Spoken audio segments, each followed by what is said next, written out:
l'idée à l'action. Valoriser les connaissances en toute confidentialité, partager des données en toute sécurité, proposer une organisation résiliente et assumer une montée en charge et en volume de l'infrastructure, notre podcast Des Data dans la tête va vous montrer que oui, tout cela est possible. OKP4. D'abord, la sécurité. Dites-nous quel gage de sécurité apporte le protocole OKP4 ? Le premier gage de sécurité, c'est qu'on utilise en fait les protocoles de chiffrement pour transporter les données. Serwan Kravik, directeur technique d'OKP4. C'est beaucoup plus connu comme le protocole HTTPS, le petit cadenas qui est sur vos navigateurs, mais derrière tout ça, il y a ce qu'on appelle un principe de certificat qui permet de chiffrer les échanges. La deuxième partie qui permet de garantir cette partie sécurité, c'est que les connaissances et les données sont stockées sur un réseau privé et il n'y a rien qui permet de l'extérieur d'aller les consulter. Ensuite, la confidentialité. Comment faites-vous pour la garantir à 100%?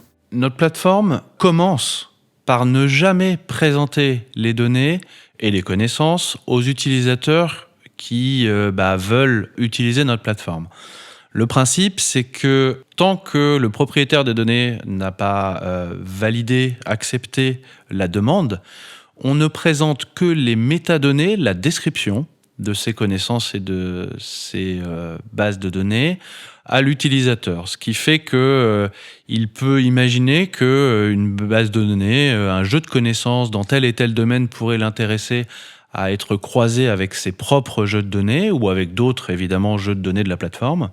Mais il ne peut pas fouiller dans les données en tant que telles. Place maintenant à la notion de résilience. Expliquez-nous concrètement ce que vous entendez par organisation autonome décentralisée. Alors, comme on a pu le constater sur la question précédente, le principe, c'est que les utilisateurs n'ont pas accès en direct aux jeux de connaissances et aux jeux de données. Et le principe de demande et de validation autour de l'accès à ces jeux de connaissances, eh bien, ce n'est pas du tout notre équipe derrière ces petits écrans qui va valider, mais c'est bien un système de smart contract décentralisé qui va permettre à l'utilisateur demandeur de poser la question à l'utilisateur détenteur s'il peut utiliser son jeu de connaissances. Et tout ça, le concept même des smart contracts, c'est quelque chose qui est complètement décentralisé, transparent pour tous les membres de la plateforme. Aujourd'hui, ce sont des concepts qui sont assez liés au concept de blockchain.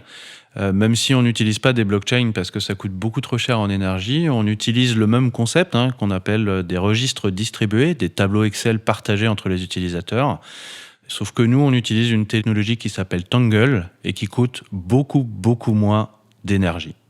Et puis il y a la scalabilité. S'il faut traiter de plus en plus de données sur de plus en plus de serveurs, eh bien comment vous allez faire ? Alors de ce côté-là, le principe c'est qu'on est en 2020 et que c'est simple, la plateforme monitor la place qu'on a actuellement dans notre réseau privé, elle monitor aussi les ressources, on va dire processeurs, de calcul, de mémoire et ce genre de choses. Et donc quand elle détecte qu'il y a un nouveau jeu de connaissances qui arrive dans le système, un nouveau jeu de données, et que il va falloir l'accueillir et que on n'a pas forcément la place de le faire, eh bien, on commande automatiquement une nouvelle machine qui est généralement livrée dans les minutes qui viennent et on déploie la solution pour pouvoir accueillir ce jeu de données. C'est évidemment exactement la même chose pour les ressources processeurs, mémoire, voire évidemment aujourd'hui GPU pour tout ce qui est intelligence artificielle. On fait des demandes de création d'instances en fonction du besoin demandé.